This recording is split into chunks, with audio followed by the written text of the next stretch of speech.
Now, this is a big question. Who is to blame for the coronavirus pandemic? Well, China is largely taking the heat for the spread of the virus, and now governments and private businesses are taking aim at the Chinese administration in an effort to get them to cover the cost.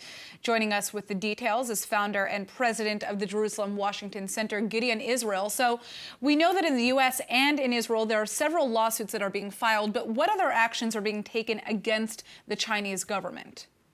Well, as you mentioned, there are lawsuits right now. There's a lawsuit with a Florida law firm that's suing China for something like I think $3 or $6 trillion based on the damages.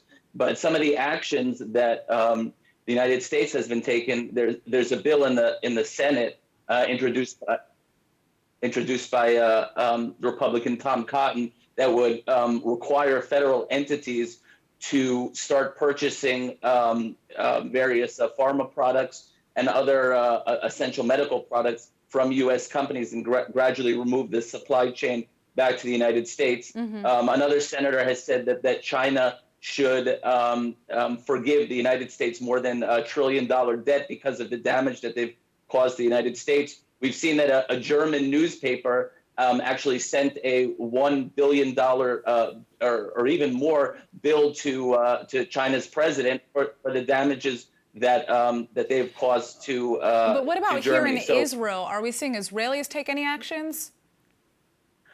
So we haven't. There hasn't been anything reported, but Israel certainly has to tread a fine line between the United States and China. Israel's obviously there's a lot of Chinese investment in Israeli technology companies, but China also has a lot of investments in Israeli infrastructure projects mm-hmm. that have worried the United States. Both investments in the Ashdod port and China is set to manage the Haifa port already in 2021. Right, which many people are very upset about. They don't think that that's what should be happening. I mean, my question for you is, what effects do you think that this is going to have on China in the long term if we're seeing so many different countries, so many different groups coming out against the government? Well, the effects in the long term is that countries might have to say that we're willing to pay a little more for some of the products, the essential products that our countries need mm-hmm. in order not to be dependent on China. We saw that Japan allocated more than $2 billion of its stimulus plan to encourage companies to come back to Japan. And there was what? Continue.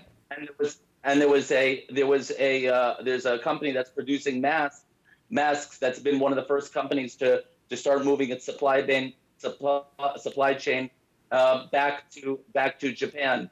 But I think going back to Israel, the U.S. expressed a lot of worry that China was going to be managing the Haifa port. Mm-hmm. In fact, some said that the decision was made in the transportation ministry without conducting the National Security Council at all. And interestingly enough, only a few days ago, Jacob Nagel, who was the former national security advisor to the prime minister, actually wrote an op-ed in the Jerusalem Post about that being a very serious mm-hmm. problem. Right. So certainly a lot of countries are looking to move products back to their countries, mm-hmm. and on the other hand, they want China to pay up for the damages that they've caused to the world economy.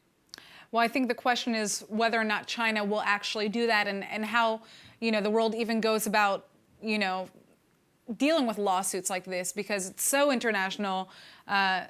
It's going to be very interesting to see how this plays out. Again, thank you so much for joining us, Gideon.